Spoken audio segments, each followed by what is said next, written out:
In the meticulous records of the American frontier, Ben Burnett's first-hand account of the events at Fort Smith stands as a testament to the complex relationships between Native American tribes and the U.S. military during the tumultuous summer of 1867. Burnett, serving as a civilian contractor at the fort, documented a critical warning delivered by Crow Scouts to the hay-cutting camp on July 31st. Their message was dire. A substantial force of Cheyenne and Arapaho warriors was advancing toward their position. The Crows' involvement in this affair was deeply rooted in generations of tribal conflict.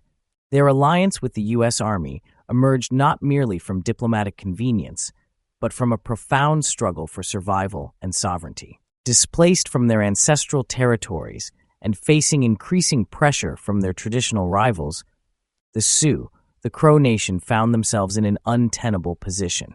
Their decision to serve as scouts and warriors for the U.S. Army was driven by dual objectives: to undermine Sioux expansion while simultaneously working to reclaim their traditional hunting grounds in the coveted Powder River country. Burnett captured the essence of these tribal dynamics in his writings, noting with particular clarity, with the whites, the Crows were always friendly, but with the Sioux, they were generally bitter enemies. This straightforward observation belied the complex web of alliances and enmities that characterized the region. Despite the gravity of the Crow Scouts' warning, the hay-cutting crew's response reflected a dangerous overconfidence. Secure in their weapons and defensive positions, they dismissed the Scouts' urgent advisories to retreat to the fort's safety, choosing instead to maintain their position in the exposed hayfield. The morning of August 1st, 1867, dawned with deceptive tranquility. The Montana sky stretched vast and blue above the landscape, offering no hint of the impending conflict. As the early hours unfolded, a gentle mist rose from the creek bed, creating an almost pastoral scene around the hayfield corral, where the men went about their morning rituals. The day's routine began according to established patterns. Following the communal breakfast, a contingent of 10 civilians departed with their loaded hay wagons, accompanied by mounted escorts, making their way toward Fort Smith several miles distant. The remaining force split into carefully designated roles. Under the command of Lieutenant Sternberg, 20 soldiers maintained their positions at the camp, while 9 civilians attended to essential tasks. These civilian workers focused on caring for the livestock and operating the mule-drawn mowing machines, methodically working their way across the field. The systematic division of labor and routine operations suggested no awareness of how dramatically circumstances would soon change. This ordinary morning, with its predictable rhythm of frontier life, marked the calm before an approaching storm. The precise timing of events, from the dawn breaking over the Montana Territory to the deployment of workers and soldiers, would soon take on crucial significance in the unfolding drama. Each detail of this morning's activities, the mist rising from the creek, the breakfast preparations, the departure of the hay wagons, and the positioning of Lieutenant Sternberg's men, would be etched into the historical record through Burnett's careful documentation. At precisely 9:30 in the morning of August 1st, 1867, the serene Montana Valley echoed with a single, resonant gunshot that shattered the morning's peaceful routine. This initial report was quickly followed by an intense fusillade of gunfire, accompanied by the distinctive and fearsome war cries of the Cheyenne warriors. In that moment, the dire warnings delivered by the Crow Scouts crystallized into stark reality. The camp's pickets had barely begun to sound their urgent alerts when a chaotic scene unfolded. 9 mule-drawn mowing machines, their panicked animals straining against their harnesses, thundered toward the enclosure, their drivers desperately urging them forward as a massive contingent of mounted warriors bore down upon them.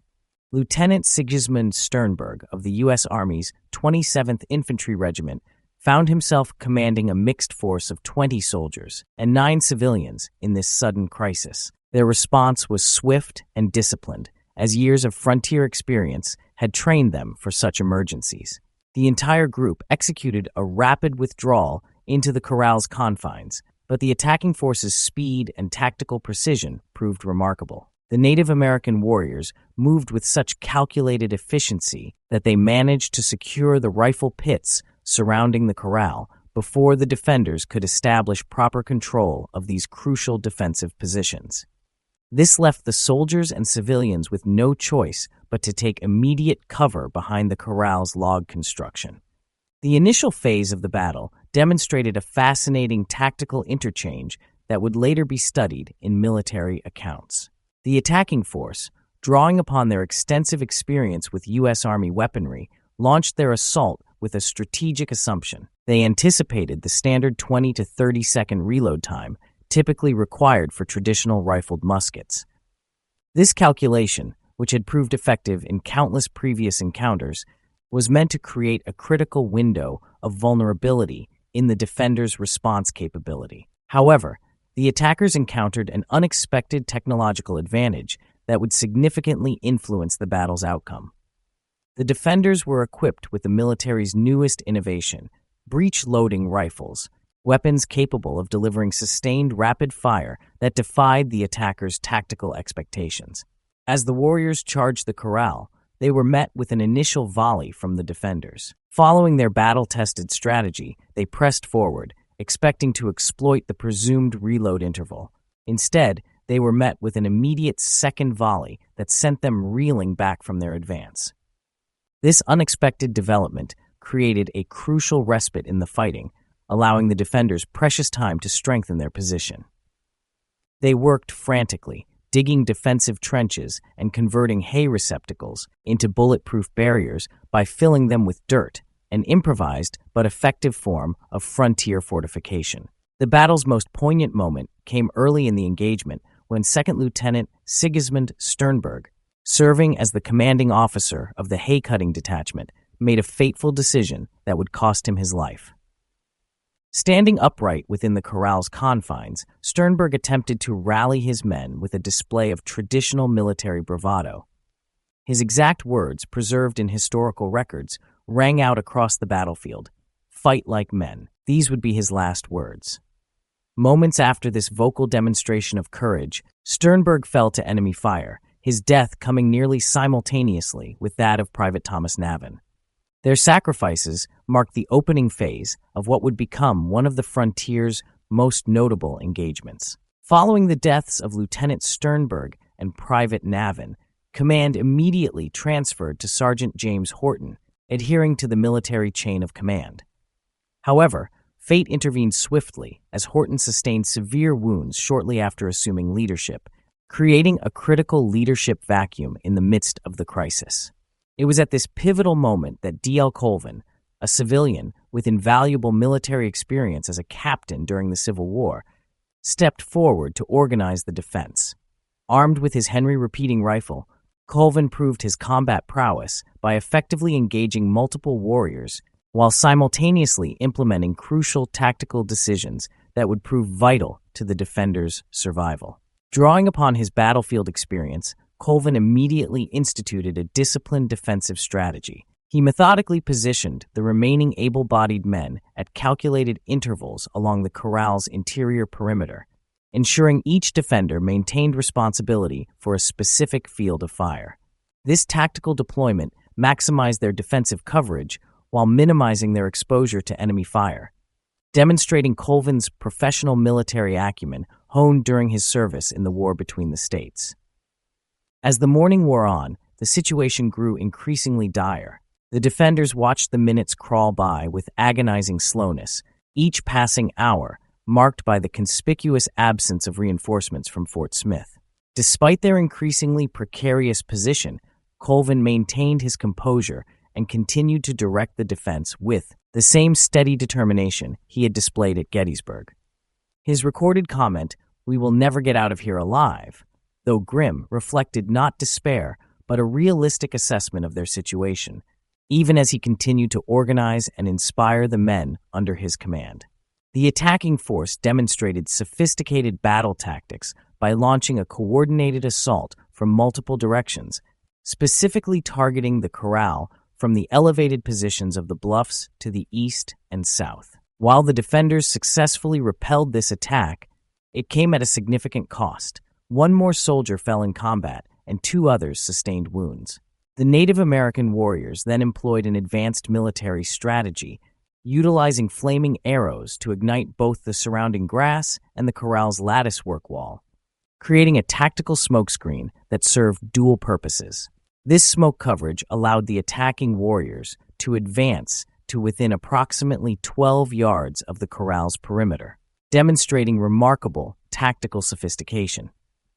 However, their primary objective appeared to be the recovery of their casualties, as they efficiently used the cover of smoke to retrieve both their dead and wounded comrades from the battlefield. This action reflected both their military pragmatism and their cultural imperative to protect their fallen warriors.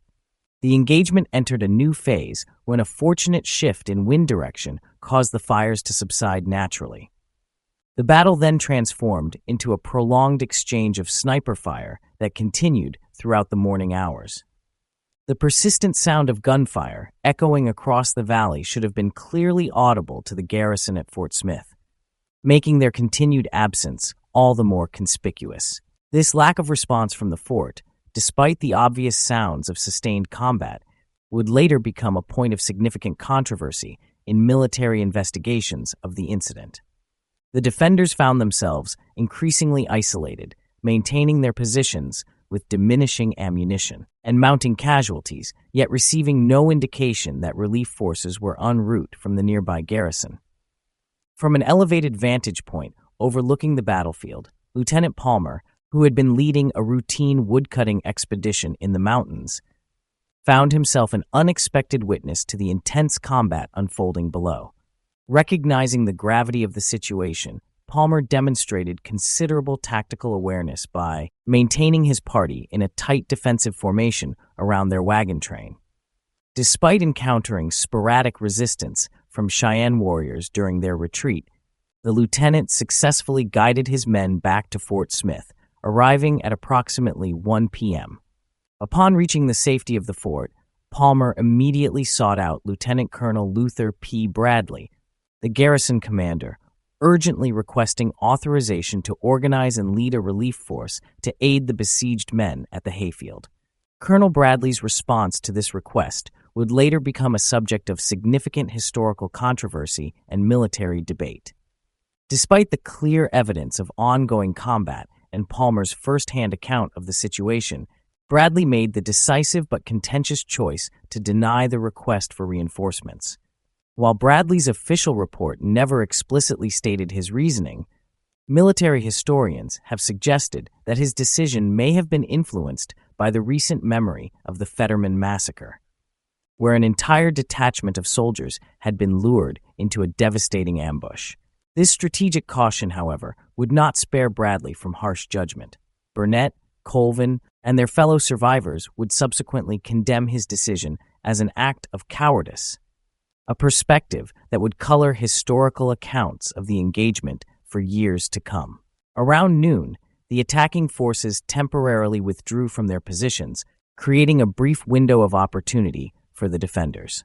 Despite the extreme risk, the desperate need for water compelled the soldiers to venture approximately 30 feet outside the corral's protective perimeter to refill their water barrel from Warrior Creek. This dangerous but essential task demonstrated both the defenders' precarious situation and their tactical resourcefulness. The midday sun beat down mercilessly on the battlefield as the exhausted defenders took advantage of this temporary respite. They consumed their meager rations of hardtack while simultaneously working to strengthen their defensive position, making strategic improvements to their hastily dug trenches. The men also took this opportunity to make careful adjustments to their trapdoor rifles, referred to as needle rifles in Burnett's account, ensuring maximum accuracy for the anticipated resumption of hostilities. In a grim reflection of their situation, each man privately resolved to reserve their final round of ammunition for themselves, should the corral be overrun, a stark testament to their understanding of the fate that might await them if captured. When the Native American forces renewed their assault that afternoon, they found themselves confronting an even more formidable defensive position. The defenders had used their brief respite to significant advantage, transforming their hasty fortifications into well-prepared entrenchments. The soldiers' professional military training, combined with their desperate circumstances, had resulted in the creation of remarkably effective defensive works, demonstrating how the combination of tactical knowledge and survival instinct could transform a simple corral into a fortress capable of withstanding determined assault. As the battle continued, the attacking forces faced increasing logistical constraints, particularly their dwindling ammunition supplies. Their arrows proved largely ineffective against the well-constructed log barriers protecting the defenders. Adapting to these circumstances, the Native American warriors shifted their tactical focus to targeting the defenders' livestock, successfully killing or critically wounding 19 of the 22 mules confined within the corral. Burnett recounts, "The loss on our side was Lieutenant Sternberg, a citizen named Hollister, and a sergeant whose name I have forgotten killed. In addition, we had 4 men wounded, all soldiers but one. One of those wounded men was a sergeant. He was shot through the shoulder and most painfully injured." His account continues to detail the extraordinary courage of these wounded men. He and 2 of the other wounded men never failed to assist us in every charge made by the Indians. We had placed them in a tent where they would be out of the intense heat of the day, but whenever the Indians pressed us too closely, the men would stagger out and stand with us until we had driven the Indians back to cover. Particularly notable in Burnett's recollection is the wounded sergeant's determination. As he describes it, the sergeant was such that he could not use a rifle, but we kept 2 revolvers loaded for his use, and right well did he use them in every attack. These first-hand observations from Burnett provide crucial documentation of both the casualties sustained and the remarkable resilience displayed by the wounded defenders. Despite their injuries and the intense Montana heat, these men repeatedly emerged from their shelter to join the fight whenever the situation demanded, demonstrating extraordinary dedication to their collective survival. In a decisive moment of the battle, Private Charles Bradley stepped forward to undertake a perilous mission that would prove crucial to the defenders' survival. Volunteering to break through enemy lines, Bradley attempted to reach Fort Smith to communicate the garrison's desperate circumstances. During his daring ride, several Native American warriors pursued him so closely that they were within traditional coup-counting distance, a measure of extreme proximity in Plains Indian warfare that typically allowed warriors to touch their enemies with coup sticks. Despite this harrowing pursuit, Bradley successfully completed his mission, reaching the fort intact with his vital message. The response to Bradley's intelligence came at precisely 4 p.m., marking 7 hours since the battle's initiation with the first shots. Colonel Bradley, finally mobilizing a response force, dispatched Lieutenant Shirley to lead a mixed contingent of 20 mounted soldiers and civilians toward the besieged position. This relief force advanced with tactical caution across the dangerous terrain, their prudence proving well-founded when they encountered enemy fire approximately 1 mile from the hayfield. The tactical situation evolved rapidly as Company G, under the command of Captain Burrows, deployed from Fort Smith with additional reinforcements. Their immediate orders included not only supporting the existing relief force, but also facilitating the withdrawal of the besieged defenders. The operation gained significant tactical advantage when Lieutenant Fenton arrived at the halfway point with a mountain howitzer, a piece of artillery that would prove instrumental in the final phase of the battle. The arrival of the mountain howitzer marked a turning point in the operation. Rather than continuing their withdrawal, the combined forces halted their retrograde movement and initiated a forward advance toward the hayfield. They reached the corral as daylight was fading, discovering that the majority of the Native American forces had already disengaged from the battle and withdrawn from the area. The relief force secured their position with a final artillery barrage from the mountain howitzer before executing a coordinated extraction of the defending forces from the corral. The combined units completed their withdrawal to Fort Smith by 8:30 that evening, concluding the immediate tactical engagement. The strategic implications of the battle became clearer 2 days later with the arrival of Colonel Greene, who brought 2 additional companies of cavalry to reinforce the fort's garrison. The battle quickly became the primary topic of discussion among both military personnel and civilians at the fort, with particular attention paid to what many considered the remarkable disparity between the defenders' relatively light casualties and the overwhelming numerical superiority of the attacking force. Military analysts and participants alike regarded the successful defense as nearly miraculous, given the significant numerical disadvantage faced by the defenders. The preservation of the majority of the garrison force, despite their prolonged exposure to an enemy force that vastly outnumbered them, became a testament to both the defenders' tactical proficiency and their remarkable resilience under extreme combat conditions. This assessment would later influence military tactical doctrine regarding the defense of isolated positions on the American frontier. In the aftermath of the Hayfield engagement, Crow scouts conducted extensive reconnaissance operations between Fort Smith and the Sioux encampment on the Little Bighorn. Their intelligence reports to Colonels Greene and Bradley painted a devastating picture of the Native American casualties, indicating hundreds of warriors had fallen in the battle.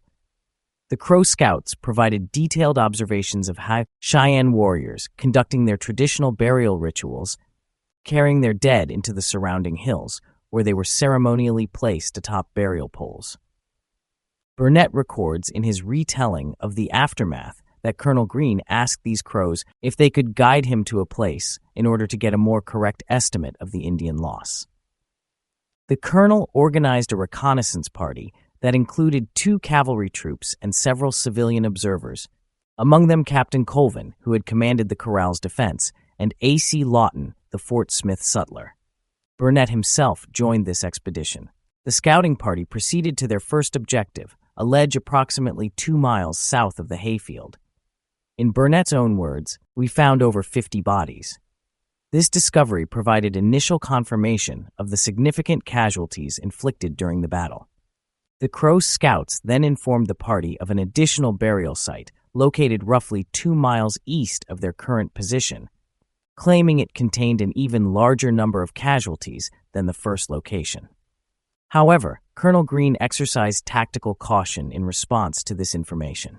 Despite the potential intelligence value of investigating the second site, the colonel made a strategic decision to terminate the reconnaissance. His assessment was influenced by reliable intelligence indicating that the Sioux maintained a substantial, combat-capable force in the region. Greene determined that the risk of triggering another engagement outweighed the potential benefits of confirming the full extent of enemy casualties. Burnett concludes his account by noting that the expedition returned to Fort Smith, satisfied that the initial reports from the Crow Scouts regarding the scale of Native American casualties were accurate. The physical evidence discovered at the first burial site had provided sufficient verification of their intelligence, making further potentially dangerous reconnaissance unnecessary. This methodical verification of the battle's aftermath added crucial documentation to the historical record of the engagement, while demonstrating the continuing strategic tensions that characterized military operations in the region.